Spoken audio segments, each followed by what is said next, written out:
Welcome to the Inc. Productivity Tip of the Day.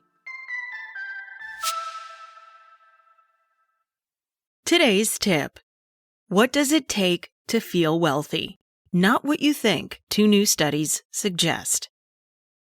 What do you need to feel wealthy in America today? If you look at cold, hard statistics, you can tell that a net worth north of $854,900 will put you in the top 10% of households in the country. Or if you just ask people, they'll give you a number, $2.2 million on average to be exact. But as we all know, feeling wealthy isn't just about what it says on your bank statement. It's about expectations and cost of living as much as cold hard cash. For example, $800,000 in Mississippi is not the same as $800,000 in Manhattan. Similarly, you would likely feel very different about your net worth depending on whether you were hanging out with your next-door neighbor or Warren Buffett. If you want to know what it takes to actually feel wealthy, not just statistically be wealthy, you need to talk about psychology, not just economics. And 2 new studies of the psychological aspects of wealth recently turned up interesting findings that suggest many entrepreneurs probably need to rethink what it takes to feel wealthy.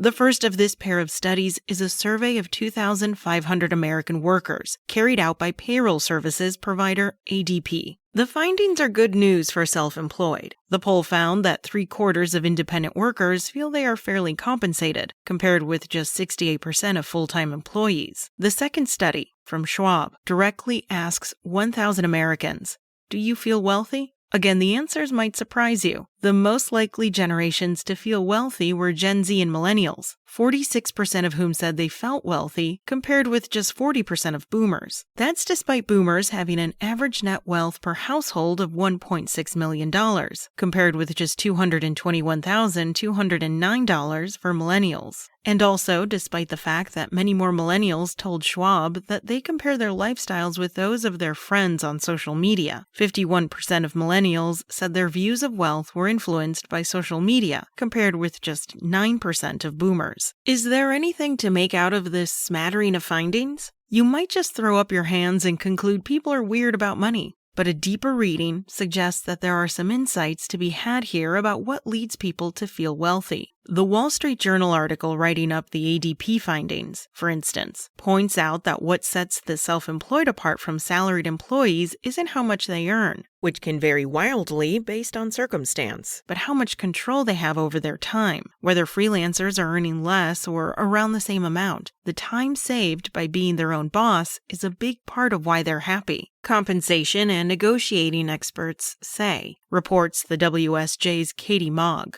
She talks to a handful of independent workers who make significantly less working for themselves, but nonetheless feel more fairly compensated. What's more important to me right now is my family, doing something that I feel is useful in the world, and something that's creative, said one consultant whose salary fell by nearly half when he decided to go independent. The overarching message of these conversations is that control over your time is a much bigger contributor to feelings of being fairly compensated than those focused solely on salary numbers might imagine. Similarly, reading the Schwab study, you can't help but conclude that more money clearly does not lead to feeling wealthier. Boomers would be dancing in the streets to celebrate their success if that were so. Instead, when Schwab straight up asked people what factors made them wealthy, the top answers were having a fulfilling personal life, not having to stress over money, enjoying experiences. Factors like having more money than most people I know and owning nice things were much less popular answers.